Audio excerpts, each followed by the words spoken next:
A new zombie MMORPG is gaining a lot of popularity. A new pixel art MMORPG is going into open beta. And a new Mass Effect game is currently in development. Hello everyone, my name is Solomon SK for Calpheon RPGs, where we cover the latest news, trends, and updates for the MMO and RPG gaming genre. I know it's been a long minute since I posted a video, so I do apologize for that. A few changes in real life happened, so I will explain towards the end of this video if you're curious. But we do have a lot of news articles to go over, so if you guys got your cup ready with your beverage of choice, let's go over these news together. Cheers to you guys. Consider hitting the subscribe button down below, as well as the bell notification right next to it. Thank you. So let's go ahead and kick things off with a few articles from MassivelyOP.com, and the first one here says that zombie MMO Dead Frontier 2 swells and grows after its early access launch.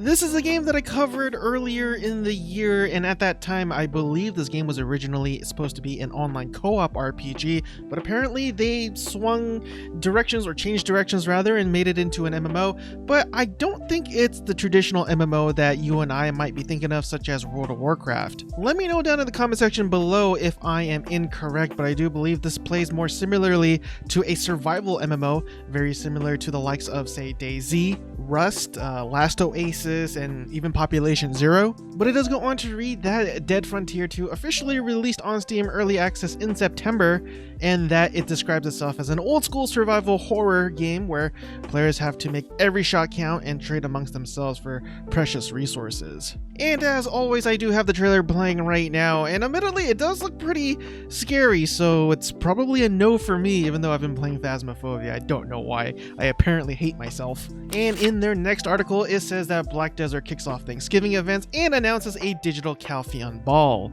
So if you didn't know already, the people over at Pearl Abyss, they do these live events showcasing what they have in store for the Black Desert Online game, but because of the pandemic, they can't host these live events anymore, rather they're going digital. And to kind of digress just a little bit, I was able to be one of 200 players selected to attend their sort of special gathering that they had, separate from the rest of the game, and you got a special title for that, which I thought was really cool. But this year, I don't think they're going to do that. They're just going to host everything for everybody, but you also get to send in a video kind of explaining what you expect or what you think of the game, and if you win, you get a Black Spirit plushie, apparently. So again, they got a plethora of events going on right now, including a refer a friend promotion that they do every once in a while. But what's really interesting is that if you want the game for free, you can play the game for 2 weeks, and if you reach the cap of level 50, you get a free copy of the game as well. And really quick, in their next article, it says that Roblox is hosting a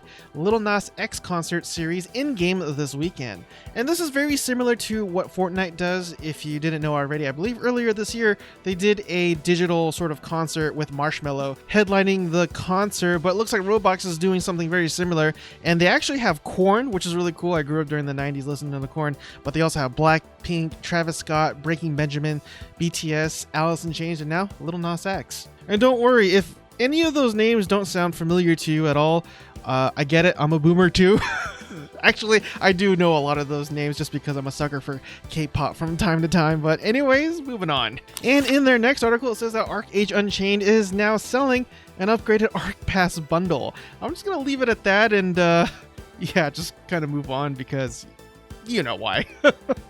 And in the next article, it says that open beta begins for pixel art adventure MMO Naïca Online. I do apologize. I don't know how to pronounce that. It's clearly, I don't know. Sorry. But anyways, I'm just going to call it Naïca for now, and definitely correct me on my pronunciation in the comment section below if you don't mind. But it does go on to say that the pixel art MMORPG went into open beta today, and it offers cross-platform play between PC and mobile devices with 5 races, 3 skills, and a lot of usual MMO trappings. Now, the reason why this particular game interests me is because we actually don't have a whole lot of pixel art MMORPGs out there.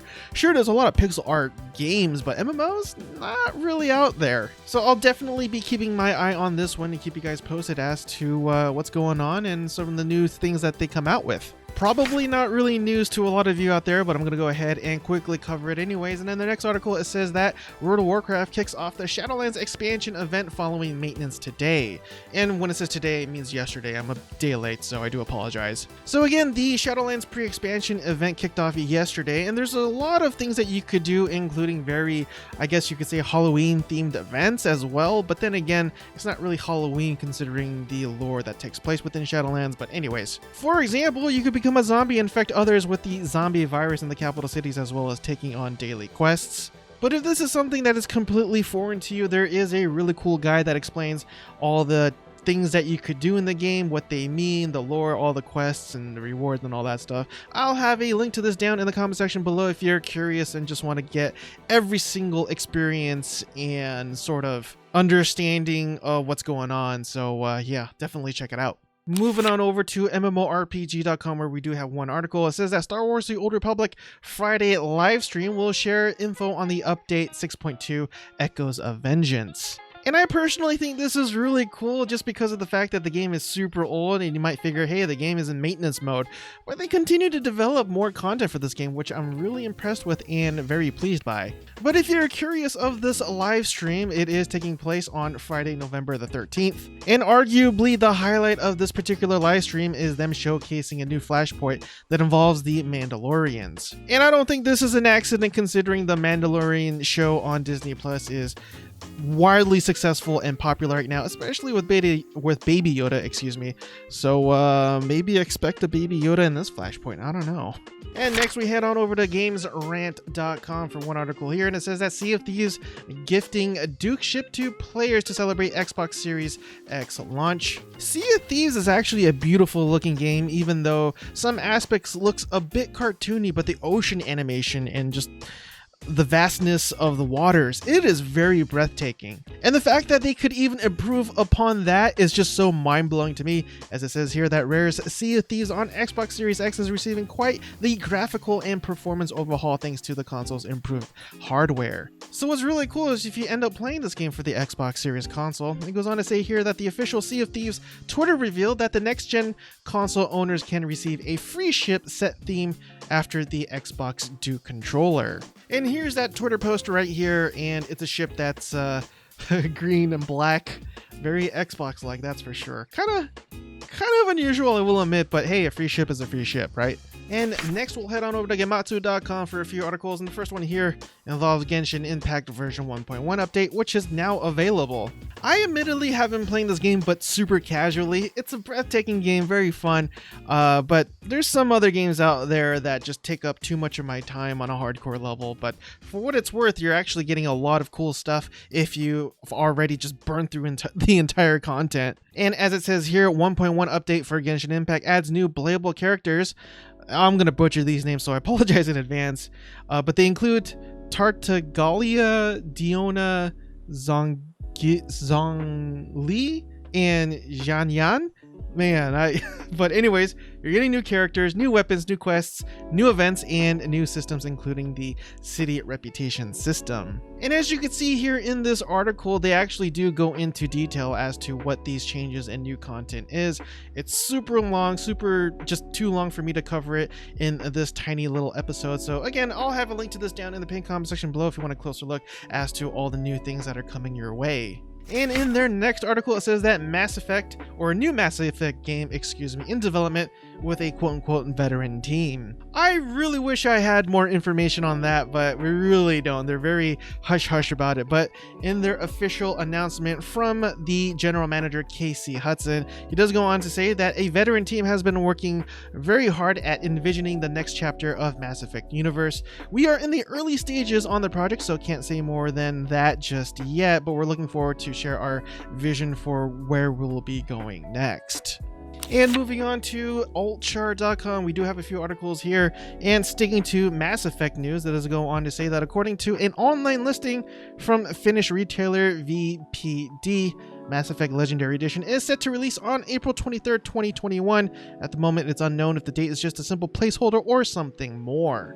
So if you didn't know already, EA finally revealed the rumored Mass Effect Legendary Edition, which brings a full trilogy with some neat improvements, such as support for 4K resolution and better textures, among other things. They did state that it will be released in the spring of 2021, so this rumor might have some credibility to it, but again, take everything with a grain of salt. I personally can't wait to jump back into the Mass Effect universe myself. It's been years, and I have lots of fond memories of this game, and yeah, it's very nostalgic for me, that's for sure. And in their next article, we're going to go ahead and talk about Elden Ring. But again, I really wish we had more information about this game, but unfortunately, it's just basically the head of Xbox, Phil Spencer, just saying how cool it is, essentially. So yeah, it just goes on to say that he already played Elden Ring and, quote-unquote, seen it quite a bit. Spencer says Elden Ring is Miyazaki's most ambitious game ever, whatever that means, but I think it's pretty safe to say that it's going to be pretty awesome,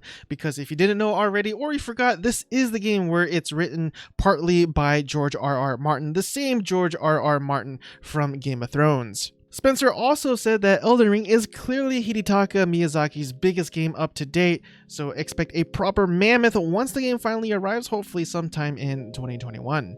And lastly, let's go ahead and cover some of the articles from PCGamer.com. And the first one here says that the exploit Destiny 2 players were using to hit soft cap for Beyond Light has been fixed. So apparently, even though Beyond Light expansion for Destiny 2 is less than a day old, some inventive players have already found out a way to power level in record time. Beyond Light comes with a soft cap of power level 1200, which players are already hitting between 60 to 90 minutes. So I don't know how long it would normally take to get to that soft cap, unfortunately, because I don't really play the game, but let me know down in the comment section below how long that it's supposed to take, if it's supposed to take 1 month to 6 months, I don't know, but at the end of the day, I don't know if those players got banned. And really quick, in their last article here, Fallout 76 Steel Dawn trailer shows the Brotherhood stomping into Appalachia. And yes, the controversy with this game, or controversy, I guess, however you want to pronounce it, is the fact that they retcon the Brotherhood of Steel. They're arriving to the East Coast a lot sooner than they're supposed to. But, I mean, you know, they're a pretty popular faction within the game, so it's kind of... I understand why they had to do it, especially for the Fallout 76 game. And if you didn't know, yes, this next expansion is free for everybody, assuming you bought a copy of the game, so there's no additional things to purchase, which is kind of surprising, I guess, because... well, anyways, because I'll just leave it at that.